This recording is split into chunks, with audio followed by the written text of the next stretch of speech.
అందరికీ క్రోధినామ సంవత్సర శుభాభినందనలు. ఈనాడు ఈ సంవత్సరం మీనరాశి వారికి ఫలితాలు ఎలా ఉంటాయో చూసుకుందాం. వీరికి ఆదాయం 11 ఉంటుంది, వ్యయం కేవలం 5 ఉంటుంది. అంటే 11 లక్షలు సంపాదిస్తే 5 లక్షలు మాత్రమే ఖర్చు పెడతారు, మిగతా 7 లక్షలు దాచుకుంటారు. రాజపూజ్యత 2 ఉంటే అవమానం మాత్రం ఇవ్వకుండా. ఎందుకంటే ఎప్పుడైతే ఆదాయం ఎక్కువ వస్తుందో ఆటోమేటిక్గా వాళ్ళకి అసూయే పరులు ఎక్కువ అవుతారు కాబట్టి కొంచెం అవమానకరంగా మాట్లాడే అవకాశం ఉంటుంది. ఏది ఏమైనప్పటికీ ఈ రాశిలో ఏంటంటే పూర్వభద్ర 4 పాదాలు, ఉత్తరాభద్ర 4 పాదాలు, ఇప్పుడు ఏంటంటే పూర్వభద్ర 4వ పాదము, ఉత్తరాభద్ర 4 పాదాలు, రేవతి 4 పాదాలు. అంటే ఒక పాదము 4, 4, 9 పాదాలతో ఇది ఉంటుంది. వీళ్ళకేంటంటే ఈ సంవత్సరం అంతా కూడా గురుడు తామ్రమూర్తిగా ఉంటాడు. మే 1 వరకు ద్వితీయంలో ఉండి తర్వాత తృతీయంలో సువర్ణమూర్తిగా ఉంటాడు. శని సంవత్సరం అంతా కూడా వ్యయంలో 12వ స్థానంలో ఉంటాడు, రజతమూర్తిగా ఉంటాడు. రాహుకేతువులు 1, 7 రాసుల్లో వత్సరమంతా తామ్రమూర్తులుగా సంచరిస్తారు. అంటే ఏంటంటే సప్తమ స్థానంలోను జన్మస్థానంలో కూడా రాహుకేతువులు ఉండేటువంటి అవకాశం ఉంది. కాబట్టి సప్తమ స్థానమైనటువంటి స్థానానికి కుటుంబ స్థానంలో ఈయన ఉంటారు. కాబట్టి సప్తమ స్థానానికి కొంచెం ఇబ్బందికరమైన విషయాలు, మనస్పర్ధలు భార్యాభర్తలు వస్తాయి. కాబట్టి అది చూసుకోవాలి. ఏదైనా ఫలితాలు మిశ్రమంగా ఉంటాయి. ఆలోచనలు వేగవంతంగా చేసుకోవటం కానీ, రాహుకేతువులకు జాగ్రత్తగా చూసుకుంటూ రాహుకేతువులకి ఆ రాహుకాలంలో కానీ దీపారాధన చేయటం వల్ల ఈ కుటుంబంలో సప్తమ స్థానంలో వచ్చినటువంటి ఈ స్పర్ధ అనేది తొలగిపోవటానికి ఆశ ఉంటుంది.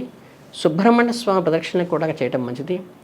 అలాగే సంవత్సర ద్వితీయార్థంలో వస్తువులు కానీ, వాహనాలు కానీ, గృహ సంబంధం విషయాలను కానీ ఎక్కడో ఎవరో మనని మోసం చేయడానికి ప్రయత్నించేటువంటి అవకాశం ఉంటుంది. కాబట్టి కొంచెం జాగ్రత్తగా ఉండాలి. ఉద్యోగ వ్యాపారంలో కూడా గతంలో కంటే కొంచెం ఉత్సాహభరితంగా నడుస్తుంది కనుక ఇవి ఇబ్బంది పడాల్సిన విషయం లేదు. అలాగే కొన్ని సమస్యలకి పరిష్కారాలు కూడా కొంచెం మెలికి వేసినట్టుగా ఉండి ఈ సంవత్సరం కొంత ఇబ్బంది పెడతాయి. అయినప్పటికీ విద్యార్థులకి గురుబలం అనుకున్నంత విధిగా ఉండటకపోవటం వల్ల క్రమశిక్షణతో చదువుకుని పైకి రావాల్సిన అవసరం ఉంటుంది.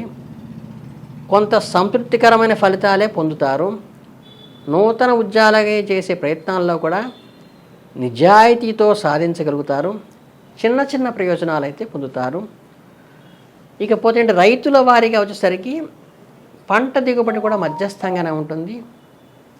ప్రభుత్వ సహాయం నాకు రావాల్సినటువంటి ప్రభుత్వం నుంచి రావాల్సినటువంటి అనుకూలత, గిట్టుబాటు ధర రాలేదనేటువంటి బాధపడేటువంటి అవకాశం రైతు కుటుంబాల్లో ఏర్పడేటువంటి సూచన ఉంది.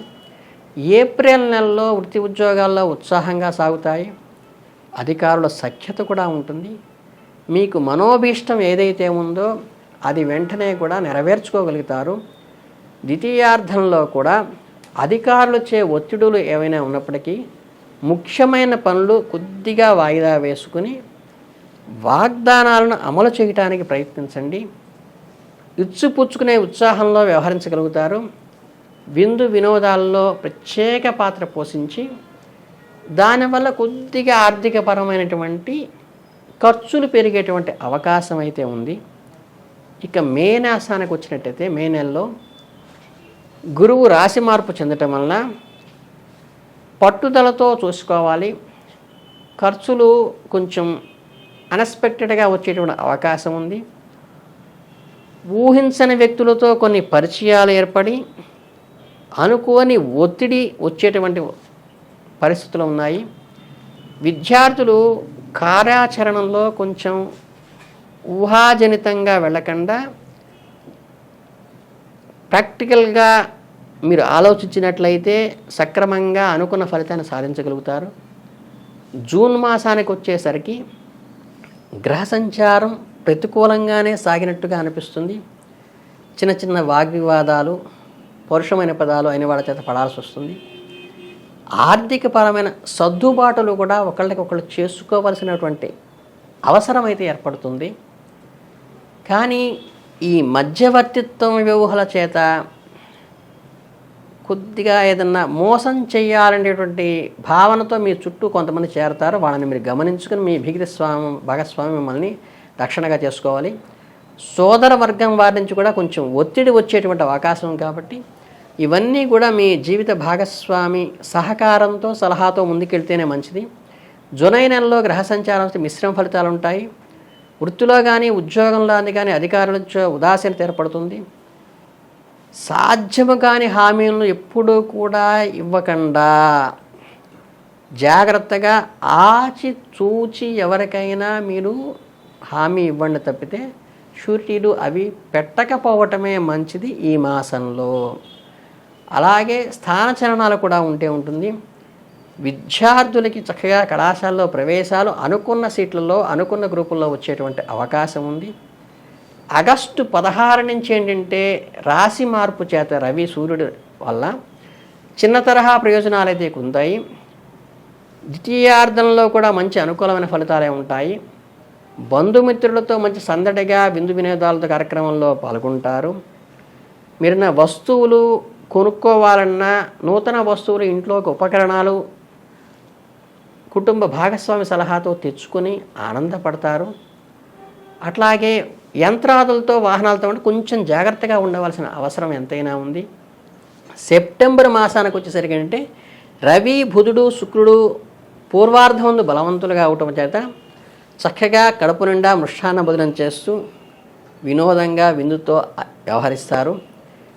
ఆచార వ్యవహారాలు ఇక్కడ దెబ్బతినకుండా జాగ్రత్త పడాల్సిన అవసరం ఉంది.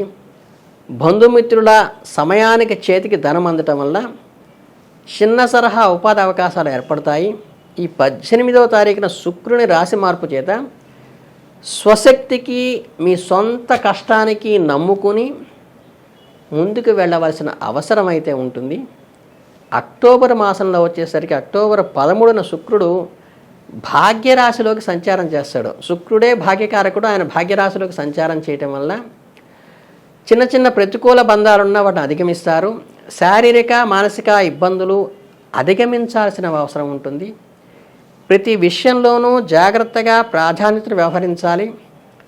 ఆరోగ్యంపై ఔషధ సేవలు అవసరమవుతూ ఉంటాయి. వాటి గురించి మీరేం పట్టించుకోబాకండి. మీరు అనుకూలంగా ఆరోగ్యాన్ని కోలుకుంటారు. కుటుంబంలో అన్ని విషయాలు చర్చించకుండా జాగ్రత్తగా పడాలి. చెల్లింపులకు ముందుగా జాగ్రత్తగా ఉండి కట్టాల్సినవన్నీ ముందుగా కట్టేటువంటి ప్రయత్నం చేసుకుని మీరు సంతుష్టిగా ఉండాల్సిన అవసరం ఉంది. ఆర్థిక స్వావలంబన అవసరము. నవంబర్ నెలలో గ్రహ సంచారం సామాన్యంగా ప్రయోజనాలన్నీ ఇస్తాయి. ముఖ్యమైన విషయాల్లో కొంచెం 1-2 సార్లు ఆచితూచి నిర్ణయాలు తీసుకోవటం, వాగ్వివాదాలకు దూరంగా ఉండటము, కుటుంబ వ్యక్తుల తీరు నచ్చకపోయినంత మాత్రాన వ్యతిరేకించకుండా సర్దుకుపోయేటువంటి ఎక్కడ అవసరమో అక్కడ తగ్గాల్సిన బాధ్యత ఉంటుంది. భాగస్వామిక పార్ట్నర్షిప్స్ డీడ్స్లో కూడా కొన్ని సంయమనం పాటించాలి. ఆరోగ్యం కూడా కొంచెం జాగ్రత్తగా చూసుకోవాల్సిన అవసరం ఈ నవంబర్ నెలలో ఉంది. డిసెంబర్ మాసానికి వచ్చేసరికి ఏంటంటే రవి బుధ శుక్ర సంచారం పూర్తిగా అనుకూలంగా వచ్చేస్తుంది. పట్టుదల గనక మీరు చూపగలిగితే అనుకున్న ప్రయోజనాలన్నీ సక్రమంగా జరిగిపోతాయి. సంకల్ప బలంతో ఏ పైనైనా చేయగలుగుతారు. మాసాంతంలో ఖర్చులు పెరుగుతున్నప్పటికీ ప్రభుత్వ అనుమతులు కానీ వ్యక్తిగత అవసరాలు కానీ అన్నీ తిరుగుతాయి. సొంత ఆలోచనలకి మీ మనస్సాక్షికే ప్రాధాన్యత ఇచ్చి ముందుకెళ్ళండి. లేని ఆడంబరాలు ఎవరికి చెప్పాల్సిన అవసరం లేదు. మీ బద్ధకాన్ని విడనాడకపోతే ఇబ్బందులు పడతారు కనుక బద్ధకం విడనబడి క్రమశిక్షణతో ముందుకెళ్తే మంచి ఫలితాలు పొందుతారు. జనవరి నెలలో ఈ మాసమందు కూడా రవి బుధ శనులు ప్రయోజనకరంగా ఇవ్వగలుగుతారు. తక్కువ శ్రమ చూపినప్పటికీ కూడా మంచి ఫలితాలను ఆశించడానికి మంచి అనుకూలమైన సమయం. కుటుంబ వ్యక్తులతో కూడా సహకారం వస్తుంది. బంధువర్గం యొక్క సహకారం వస్తుంది. ఆహార విహారాదులు కొంచెం ఈ హడావిడిలో కాలాతీతమైన అయ్యేటువంటి అవకాశాలు ఉన్నాయి.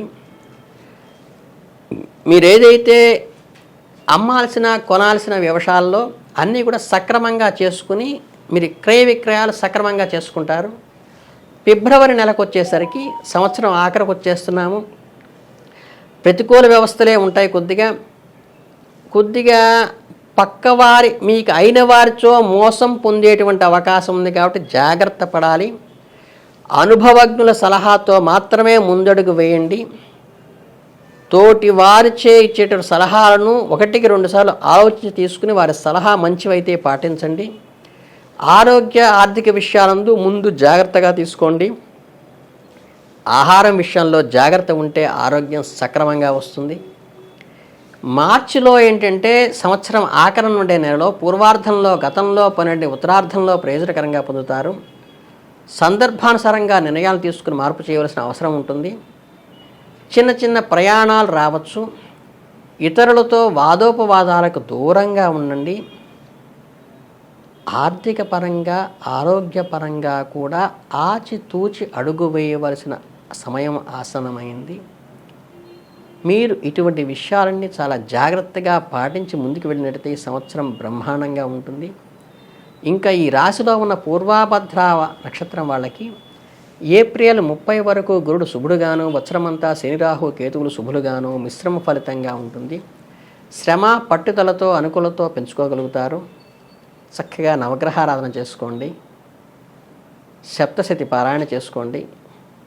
చక్కగా శివలింగార్చన చేసుకుంటే మీకు చాలా అనుకూలమైన ఫలితాలు వస్తాయి. అలాగే ఉత్తరాభద్ర నక్షత్రం వల్ల కూడా సంవత్సరం అంతా కూడా గురుడు కొంచెం పాపిగా ఉండటం వల్ల, శని రాహుకేతువులు మీకు శుభులు అవ్వటం వల్ల కీడెంచి మేలెంచటానికి ఇది మంచి జాగ్రత్తగా గురుడు పాపిగా ఉండి శని రాహులు పాజిటివ్గా ఉండటం వల్ల మీరు దాంట్లోంచి గట్టెక్కుతారు. చక్కగా శివార్చన అర్చన చేసుకోండి. విష్ణు అర్చన చేసుకోండి.